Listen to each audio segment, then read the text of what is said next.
What a week in KFC SuperCoach. A lot of issues to deal with, some injuries, suspensions. Let's look at who we need to buy, hold and sell for round 15. If you're a Zach Butters owner, I think Isaac HEENEY is the #1 replacement. He's only $453,000, which is extremely cheap for a guy who was just about the top scoring player in KFC SuperCoach in the first month of the season. He's dropped off a little bit since then, and he's 124 against the Power on the weekend was his first 100 since round 7, but he's had 3 90s in that time as well, and we just know how good a player this guy is, and at that price, I think he's a great replacement for Zach Butters.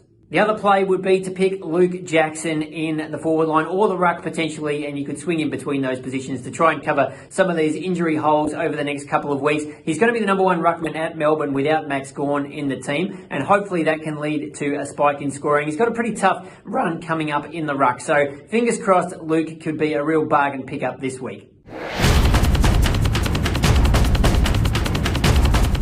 Who are we holding? Well, Tim English, just brought him into my team last week, and now he's going to miss a week, maybe 2 with concussion. Fingers crossed he gets back up for that round 16 game for the Dogs. They play on Thursday night, so it's a bit of a quick turnaround. But Tim English is definitely someone we're going to want in our team for the final 8 rounds or so of the year. I don't want to have to trade him out, then trade him back in. So if you can find a way to keep him on the bench for the next week or 2, I would definitely be doing that.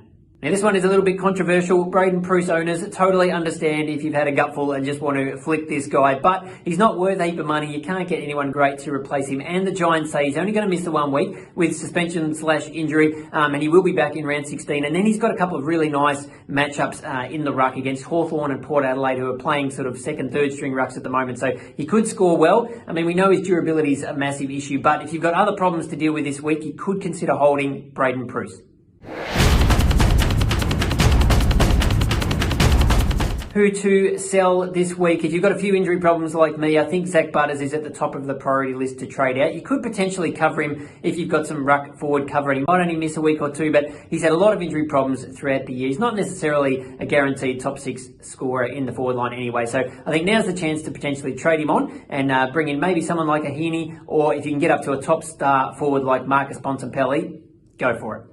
And if you have the trades and could look at potentially downgrading someone to a rookie this week, like a Judson Clark on the bubble, then the other Clark, Greg Clark, I think you could trade him out this week. He was actually dropped by the Eagles last week, came in as the sub, scored around the 40 points. He's got a break-even of 52 this week, projected to rise by $2,000. So he's not making much more money. He's not really in the best 22, it looks like. Eagles actually have some players coming back from injury now. So you may as well use that $250K, trade him down to a rookie, and that might give you enough to turn Butters or even a PREUSS into a top liner.